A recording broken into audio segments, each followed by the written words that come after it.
Good morning. Happy Thursday to you guys. Here I am, and I was just going through some stuff, and like I say, I'm not usually like a big crier. I usually don't even know how to like healthy respond to someone else's cries.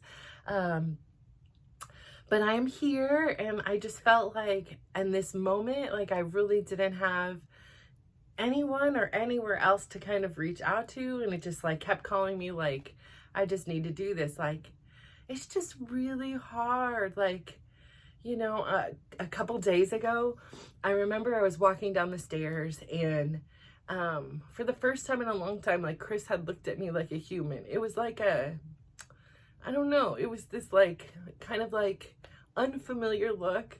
And it was like he was a kid just looking at me as a kid, or I don't know what, but it was just kind, and it was just so like rare, and it just made me like feel really sad, and like it was almost like a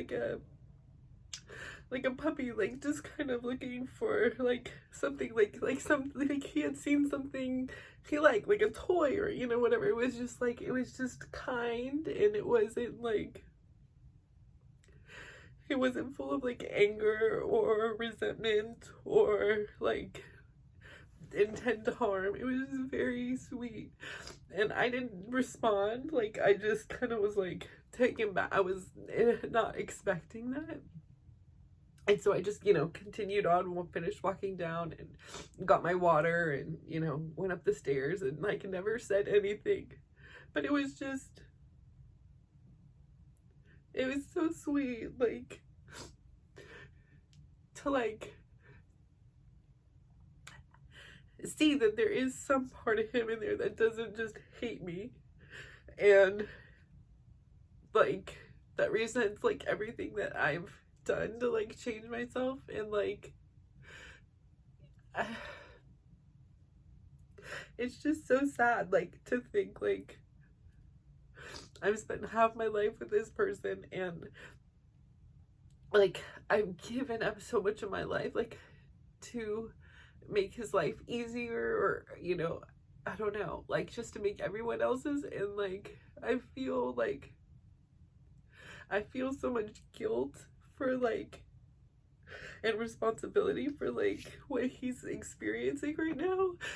And like I know when he's angry at me, like it isn't necessarily me, it's just he just doesn't like the situation he's in, and he just doesn't like the feelings that he's feeling. And so like hurt people hurt, angry people, like bring hostility. And it's so challenging like to just like stay in my headspace, and like, and not want to like go out and rescue and save somebody, like it's like somebody you care about, like. But then there's the second part that it's like, but I also don't deserve to be treated horribly. I don't deserve to be yelled at or huffed at or have doors slammed, like. So it's like a really confusing and conflicting like experience, and I just like don't know what to do besides like just sitting in this.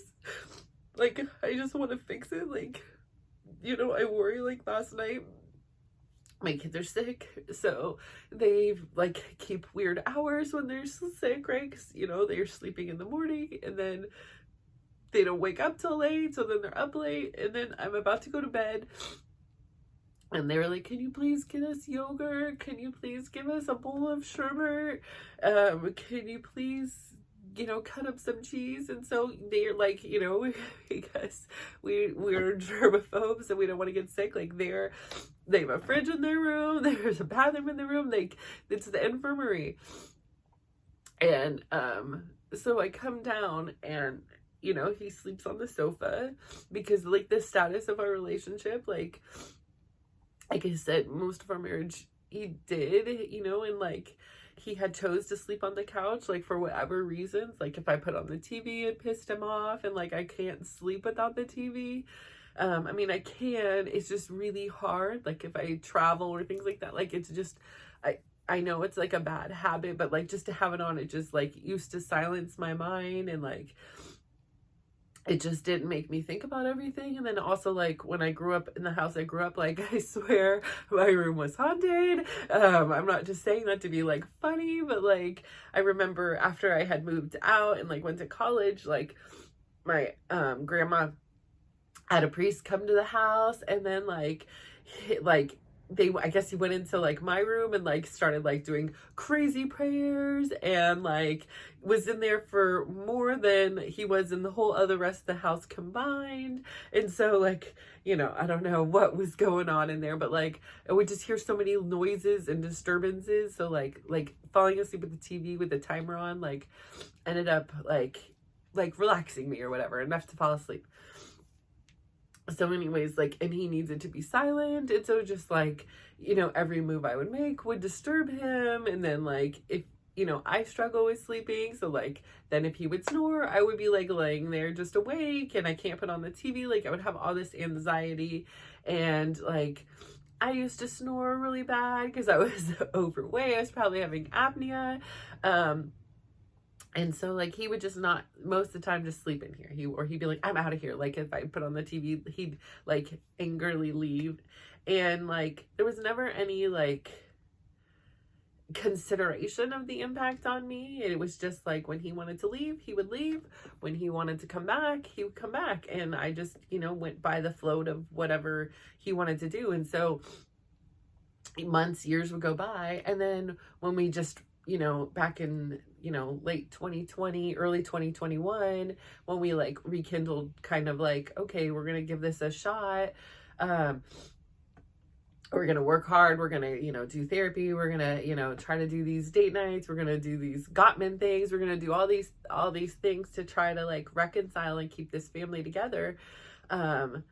And like rewrite this story of ours. Like then we started to share a room again, but anytime he would get pissed off at me or not like what I would say, he would leave again. So it was just this kind of like thing. And then I kept telling him like, hey, like this like brings up a lot for me. Like I know they're my emotions, but like when you just keep leaving without any response, like any communication, like it's fine, you want to leave, that's fine. But like when you leave in anger without any communication, like it like really brings up a lot of like abandonment issues. It brings up like a lot of like turmoil for me. Like if we're working on this, we're working on this, and like I have to make sacrifices and try to figure out alternative ways to fall asleep, you know. And like if I wake up to like not, but like if you're gonna leave, like after he kept doing it, I was like, this is gonna be the last time. Like I'm not gonna welcome you back anymore in here, like, or it's gonna take me a while. Like you won't be able to come back until I'm ready, because I'm tired of being at your mercy. Like if you want to come in,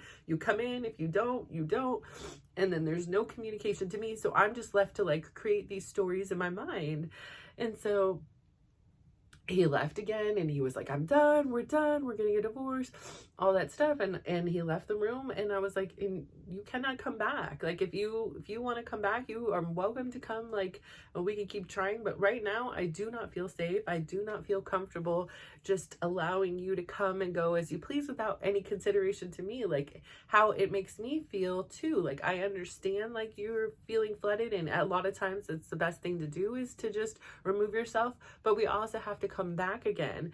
And that's like kind of the thing we lack. It's like he's like, and I used to be, because I didn't like realize like the thing, but like, you know, it's like, okay, we can end a conversation, which actually was not very good for me, because I would usually just hang in there, like, you know, tough it out. Like I am loyal to a false. I am here. I am in it. We are going to get to a solution.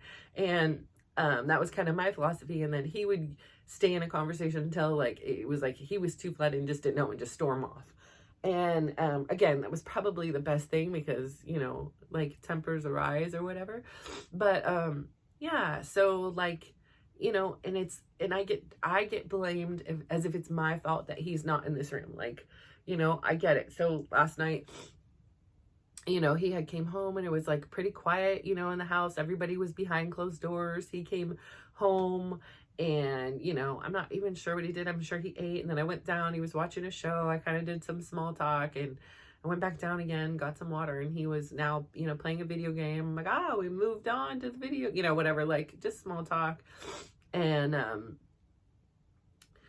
then when I went back down to get the stuff, it was just like, just so much anger, like, and I get it, right? You're trying to go to sleep and somebody's coming and disturbing you. And so like, you're not, you know, it was just kind of like the opposite scenario of what happened to me. Like I was trying to sleep, somebody disturbs you, you're flooded, like you're irritated. Like his default system was to like get angry. So he's huffing and he's slamming things. And I was just like, I'm so like, I'm sorry, like they're hungry, like I don't want to be down here either. And he's like, I don't have a room, I don't have a place to go. And I get it, like that is so true. I'm like, I'm so sorry, like we don't have this space for you.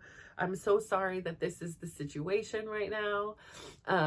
Like you could take my room, like I don't care, I'll come down here, like.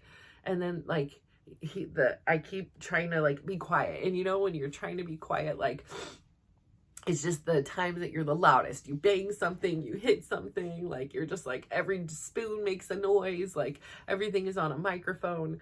And so I'm almost done, and you know I'm making noise, and he's like, I can't take it anymore, I'm leaving, I don't want to be here anymore, and I don't want to be in this house, I don't want to be here, I don't have a room, I don't have a place, I'm leaving.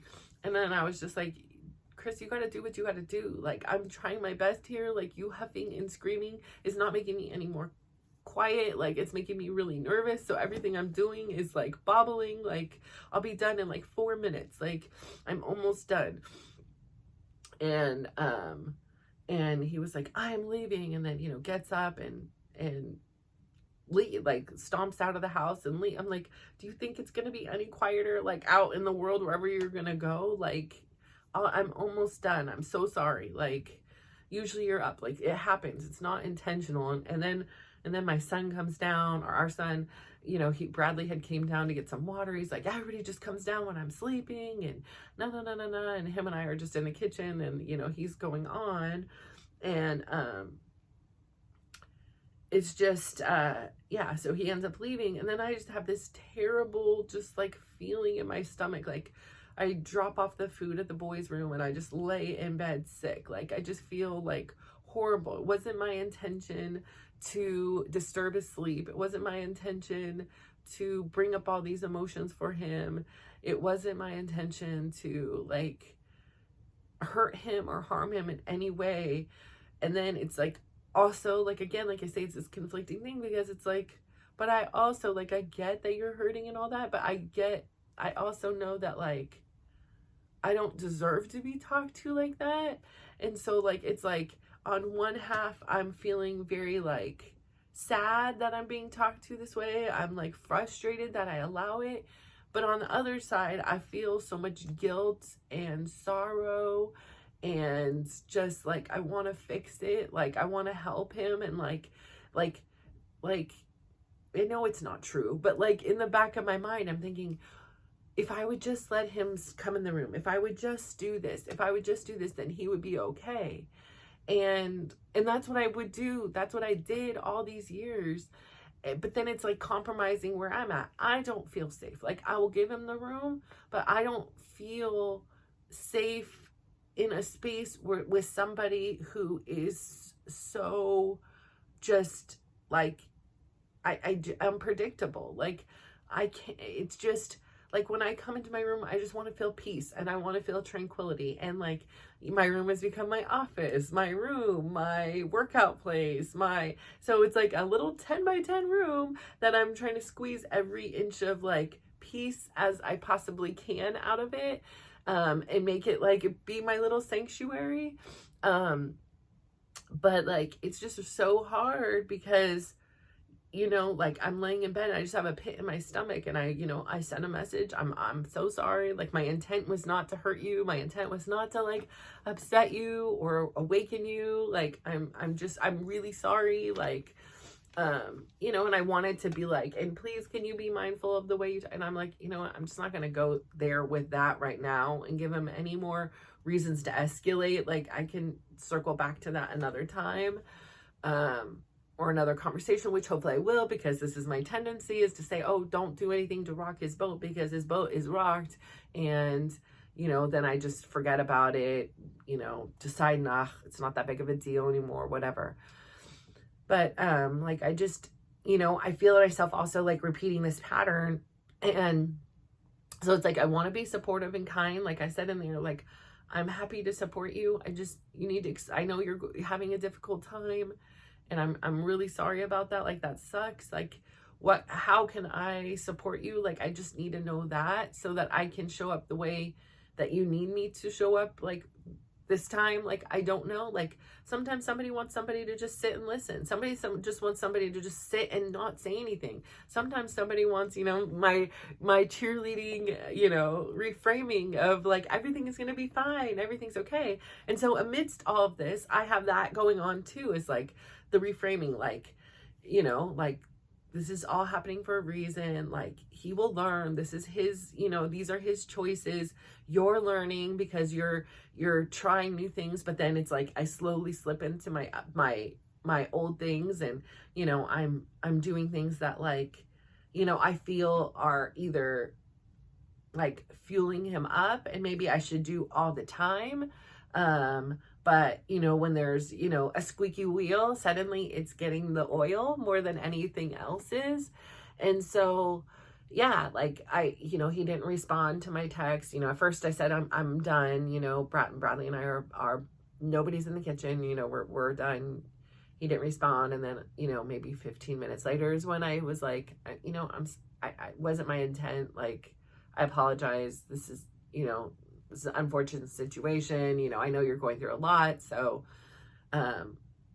your behaviors or whatever. I don't even know exactly how I worded it, but it seemed fine at 12:30 at night. And then,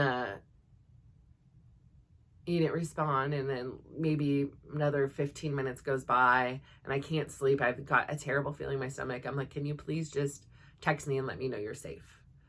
And he doesn't respond for a while. And then I'm like, okay, well, I need to go to sleep. Like, I don't want to, because this is my past, is like, now I don't sleep until he's home. Now I'm worried. Will he come home? Is this the time that, the boy cries wolf? Like, okay, this time I'm going to do something to hurt myself. I'm going to do something to hurt myself. I'm going to do this. And then, like, what if this is time he does?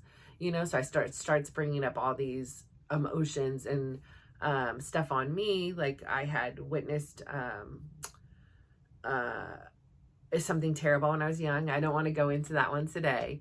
But, and then I've had a lot of people, not a lot, but I've had people close to me, or like one step away from me, actually commit suicide. And so it's like this, like, really terrifying, kind of thing that, like, to me isn't a joke. Like, if you're,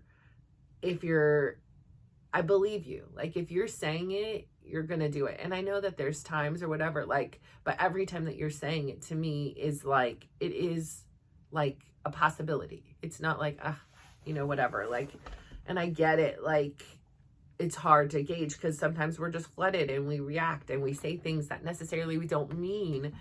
But, so yeah, like, he didn't respond for a little while, and I am like, okay, what am I going to do? I can't just sit here and be upset. And, like, I try to, like, self-regulate and try to breathe and try to just pray for him and see that, like, hopefully he will see the light and remember all the faces of his kids. And, that would help to, like, keep him here and keep him safe and keep him, from making a decision or choice that, like, would have potential, really bad, horrible results. But anyways, ultimately he did text and he said, I will come back to your house. I'm gonna come back to your house so I can sleep. And he said something else after. I don't remember what it was. And I just said, thank you for letting me know. It is your house too. And, again, I'm so sorry that, we disturbed your sleep. Like, it wasn't he just said something. Actually, he said he was just so tired. He's so tired and he's just not doing well. and that was it. And so I just said, I hope you get some rest and find some peace. And, that was that. So I say all that to say, I just, this is so weird for me. Cause like I say, I don't really cry too often. I mean, I go through phases where I do, like, I have like a hair somewhere, like it's not on my, like, it's like one piece of hair pissing me off, but I don't cry that often. And I think like this is like by choice right now in this stage of my life. I don't have intimate friends that I would share this with. Like, I was for years very close with different family members, and I don't have relationships with those family members anymore. Obviously my partner in life we're not in a position where we're like vulnerable with one another. On the contrary, it's like we are very guarded and very, we are skeptical. We are both on edge. Like, he feels like he's going to say something wrong. I feel like I'm going to say something wrong. So it's not the safe place for me to be vulnerable, but yet here I am talking to a camera that could potentially go out into the world. So I don't want to burden my kids with any of this, I love my mom now, right? Like, I mean, I probably always did, but like, she's a great woman. Like, she's got a really big heart. And, like I say, at the time, I really do believe this. Like, I tell my kids this because once I realized this, like, it gave me so much peace. Is like, I do believe that all of us are doing the best we can with the tools we have at that time. And so when I think back to my childhood and when I think back to the things that happened to me, I don't hold any anger. I don't hold any resentment or blame for them. Why? Because it's not their fault either. Like, to be fair, to be completely fair, if I take myself out of this situation, they were teenage parents who, if you looked at their parents were messed up too. And it wasn't that they were messed up on purpose. Like, I truly believe that for 99.9% of us, like, I want to believe the entire world, but I've seen some cruel stuff on TV that like makes me question if maybe there is a 0.01 that's just really cuckoo or something. I don't know. But my belief is, like, I have never once, I've been a mom for 24 years now. I have never one day woke up and was like, how can I hurt my kid today? How can I put them in therapy for the rest of their life? How can I do this? No, it's on the contrary. Every single thing I've done has been in that moment with the tools I had and the knowledge I knew was to protect, to help, to guide, to inform. It was never, ever, ever to hurt them. Although I do know some of my actions have had damage on them. Some of my choices that I thought I was doing the right thing, or I thought this would be the right way, ended up hurting them. And that wasn't the intent, but it doesn't negate the fact that that was the result. So the same thing goes for my parents. I think to myself, I don't think that there ever was a day that they thought, this is how I'm going to mess up my kids.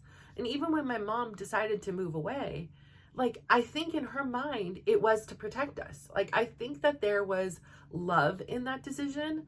I don't think at 21, she understood the repercussions of it, right? You're just trying to get out of pain and you're thinking you're this bad person.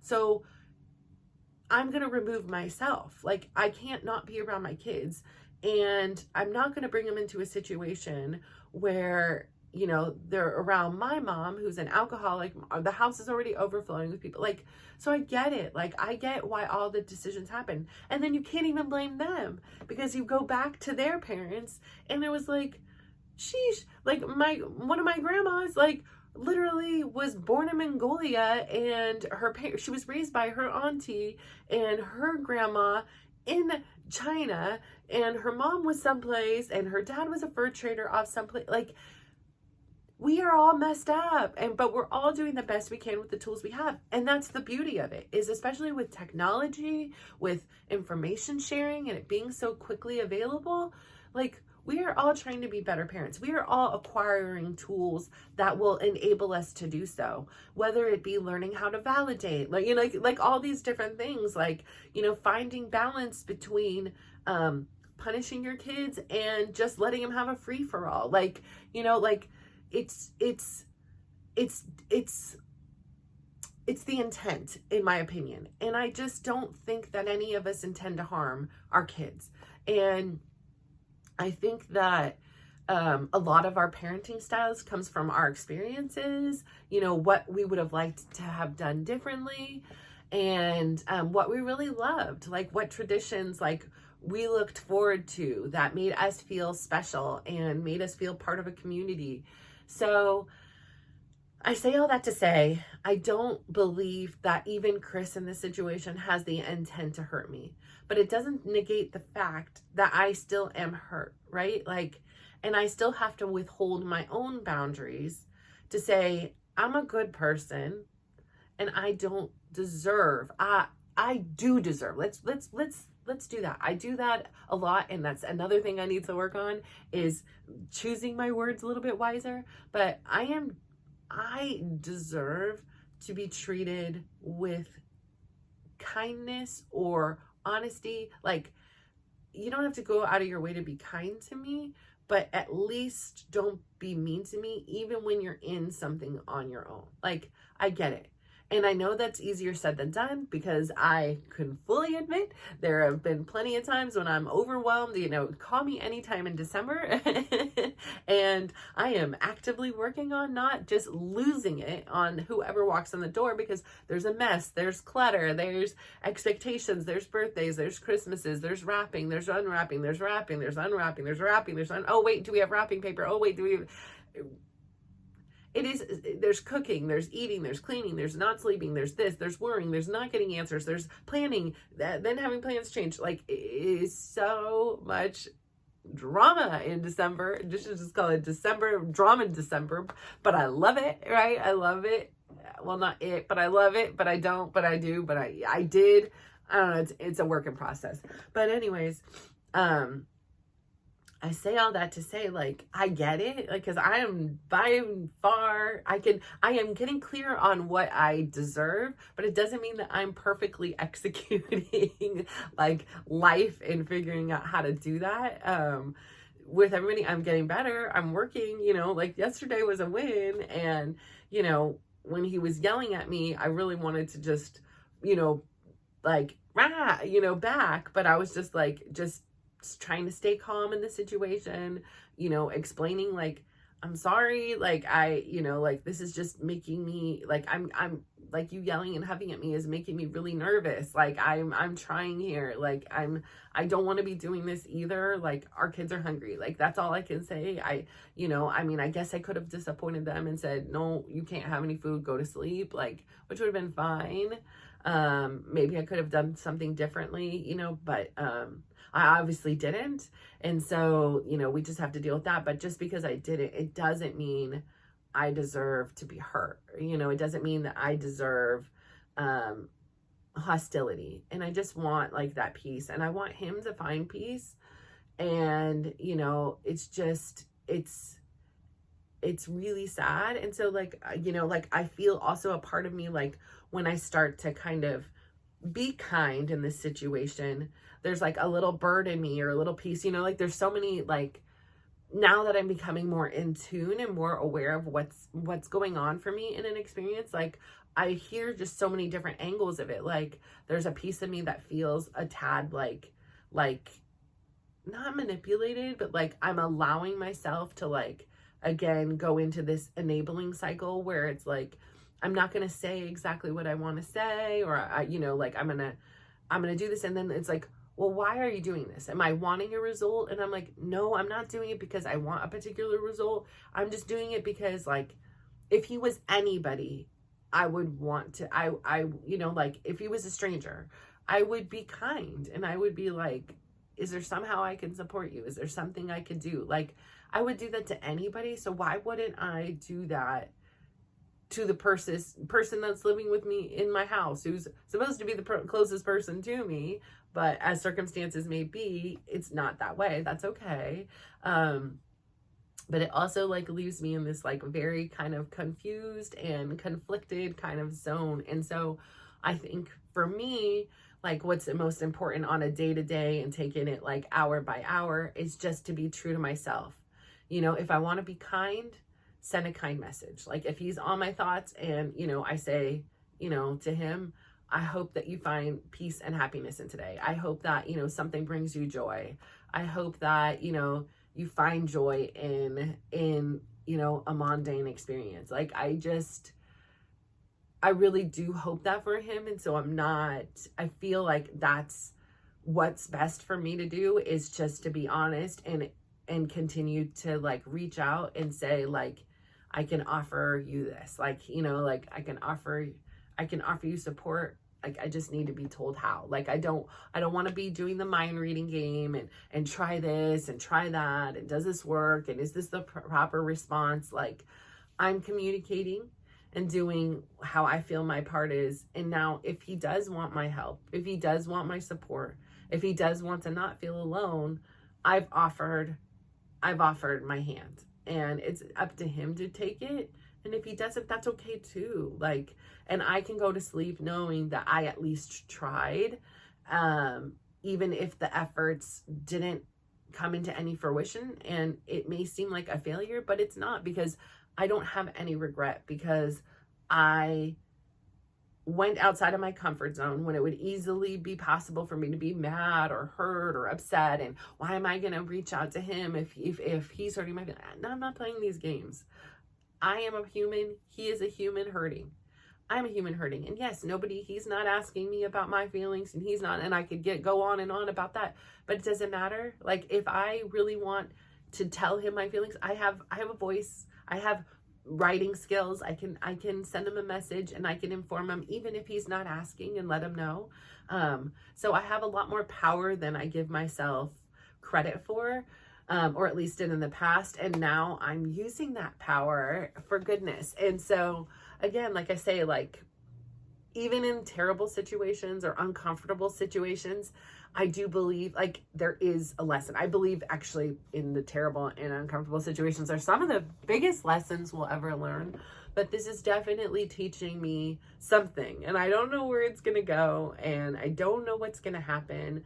And I don't want to worry about that, because me sitting here worrying about the future and trying to fix it and do all these things, all that's going to do is create anxiety. So all I can do today is show up and be the best Natasha I possibly can. And I can show support and love the way I can. And I can just hope and pray that everything is going to be okay for him. And yeah, that's it. So thank you for listening. I apologize for the tears. But yeah, like I said, I'm going to just be very honest and vulnerable. And I hope that somebody out there, someday, some way, some whatever it is, like, I hope this helps somebody. And I know it will. Like, in my heart of hearts, I know that this will help somebody, even if it's just literally my own kids and are like, oh, now I get you, Mom. Like, here's this other side of you that I couldn't see when you were parenting me. But now, as an adult and a parent myself, I can understand you a little bit better. And I remember, like, one last thing is, like, when I was young and listening to my grandma's stories, like, I was like, oh, we need to record these. We need to write them down. And, you know, or she would say that. And I'd be like, oh, I'll remember. Like, I have a great memory. And there's so many stories that I've forgotten, or, you know, like missed key parts. And I'm depending on my memory. And I don't talk to my cousins anymore to be like, wait, was this the story you heard? And like, she was the closest with me as far as like the cousins go. She was like, you know, she called me like her fifth child. And, you know, like we just had this special, unique bond. Not only was she raised by her grandma, and now she was my grandma. Like, we just, you know, she was my bestie. Like, she was just everything to me. And I just am so sad that she's not here, but I know she's here, because like right now I would love to just be able to chat with her. I would just love to have a hug from her and her little like squeeze of my nose and just tell me everything is gonna be okay. Like, I would love that. And so yeah, it just reminds me like to appreciate and and like value your family and your friends and like while they're here, because life really is so precious and we just don't know when that last moment will be. And so just go out there and make the best out of like the moments that we have, and go out there and just make time for the ones we love. Like, yeah. So anyways, I could go on, like, of course the trigger is like another story and another story and another story, but I could be here forever and I have things to do.